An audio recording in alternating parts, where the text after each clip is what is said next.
Hari balantayin mga kapuso, nagbaskog pa ang Bagyong Marcel samtang nagapalapit sa Northern Luzon. Ulihi ini nga nasiplatan masobra 500 kilometers ang kalayoon sa nasilangan bahin sang Baler, Aurora.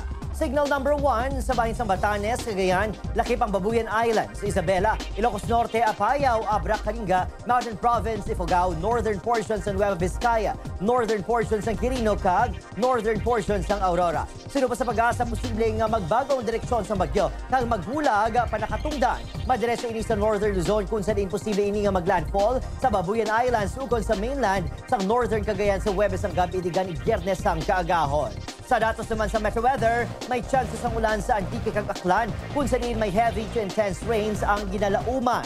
Posible man ang ulan sa Capiz, Iloilo, bahin sa Guimaras, Negros Island Region, ganing mangin alerto.